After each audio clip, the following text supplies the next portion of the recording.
Some of your best memories probably come from video games. Your first ever victory royale. The first time you ever found diamonds. That time you stayed up all night playing video games with your mates. Video games are really fun, but let's be honest, they're a waste of time and a temporary escape from reality. The reason you probably play video games is because video games have been designed to be as addictive as possible. I feel like the best possible example I could use is Fortnite. Just to remind you a little bit, Fortnite became a cultural phenomenon in 2018. It was everywhere, but there had to be something about Fortnite that caused it to blow up like it did. The truth is, the game was made meticulously to be as addictive and engaging as possible. There would be days I'd spend 8 hours straight playing the game. There were so many kids addicted to Fortnite. If you just search up Fortnite Addict on YouTube, you will find countless examples of kids being so addicted to Fortnite that their parents were forced to get external help. So, why are video games so addictive? And why do we spend so much time on these video games?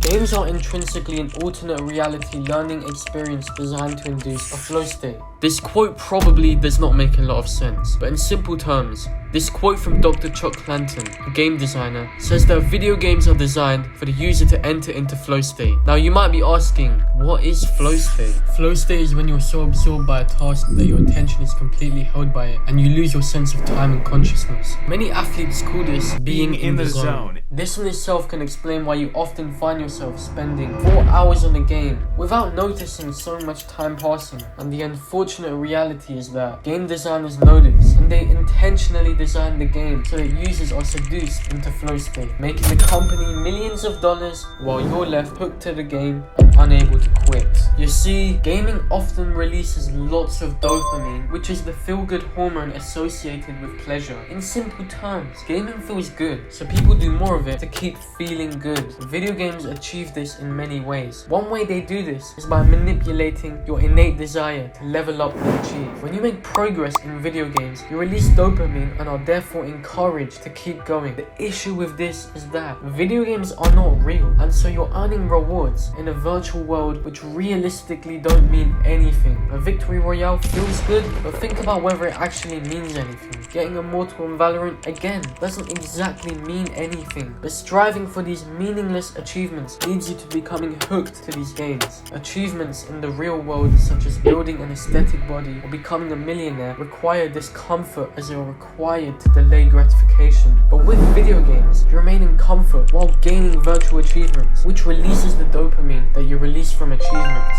while not having to do any actual difficult work. Another way that video games induce flow state is through manipulating the understanding that you are more likely to enter flow state when a challenge perfectly matches your skill level. So many video games include difficulty modes, skill-based matchmaking, and rank systems, therefore encouraging you to enter into flow state and spend more hours on the game. So are video games bad for you? That's a decision for you to make. If you're addicted and your life has been jeopardized because of it, I guess it's bad. Else, I guess not.